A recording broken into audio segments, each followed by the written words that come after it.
এমন একটা হাদিস পড়লাম যেটা পড়ে চোখ দিয়ে পানি বের হয়ে গেল। ভাবলাম যে আপনাদের সাথে শেয়ার করি।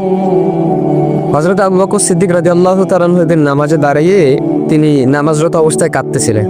নামাজ শেষে একজন সাহাবী জিজ্ঞাসা করলেন, হে আবু বকর, আপনি নামাজের মধ্যে কাঁদতেছিলেন কেন? আমি সংক্ষেপে বলতেছি আপনাদেরকে। তো তিনি বললেন যে আমি নামাজের মধ্যে এমন একটা আয়াত আমার স্মরণ হয়েছে, যেটা স্মরণ হওয়ার পরে আমি কাঁদতেছিলাম। কি আয়াত?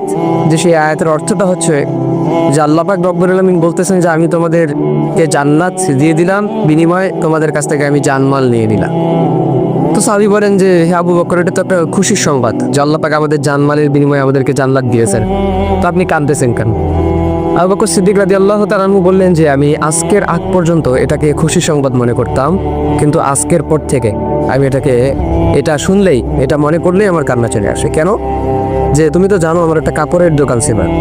আবু বকর সিদ্দিক রাদিয়াল্লাহু তাআলা আনহু বলতেছেন ওই কাপড়ের দোকানে কয়েকদিন আগে একজন মহিলা কাপড় নিয়ে গেছিল। তো হঠাৎ করে সে আজকে ফিরে আসছে কাপড় নিয়ে, এসে আমাকে বলতেছে যে তুমি তোমার কাপড় ফিরিয়ে নাও, আমার টাকা আমাকে ফেরত দিয়ে দাও। আবু বকর সিদ্দিক রাদিয়াল্লাহু তাআলা আনহু বললেন যে আপনি তো অনেক আগে কাপড় নিয়েছিলেন, এখন ফেরত দেওয়ার কারণ কি? এই মহিলা বলতেছে তোমার কাপড় আমার পছন্দ হয়নি, এজন্য তুমি তোমার কাপড় তোমার কাছে রেখে দাও, আমার টাকা আমাকে ফেরত দাও।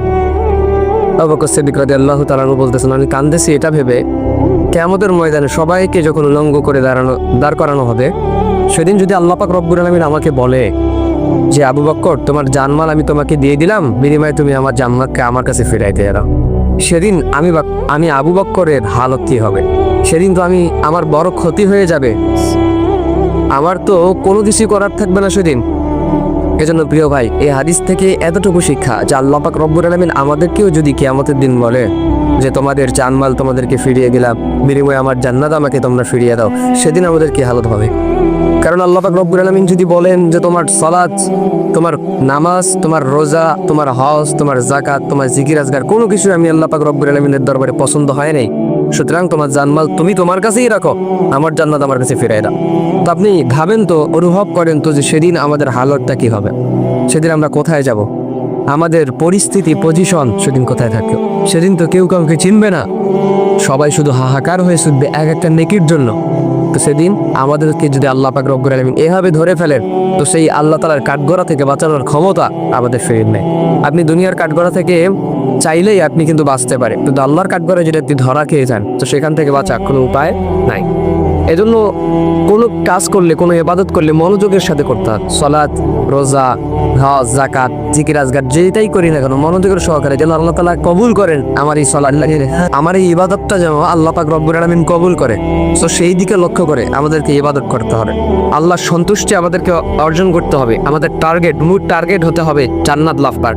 এখন জান্নাত লাভ করতে গিয়ে আপনাকে দুনিয়াতে যা যা করতে হয়, যা যা ইবাদত করতে হয়, যেটাই করা লাগুক না কেন সবকিছু আপনাকে করতে হবে। চাই সেটা বাতিলের বিরুদ্ধে জিহাদ হতে পারে, চাই সেটা নামাজ দিয়ে হতে পারে, রোজা দিয়ে হতে পারে, গরিব মিসকিনদেরকে হেল্প করে হতে পারে, সুদ ঘুষ জেনাবে বিচার ছেড়ে আল্লাহর সন্তুষ্টি অর্জন করে হতে পারে, নবীর সুন্নাহগুলো মেনে হতে পারে।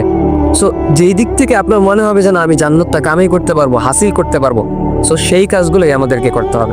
তো আল্লাহ পাক আমাদের সেই কাজগুলো করার তৌফিক দেয়।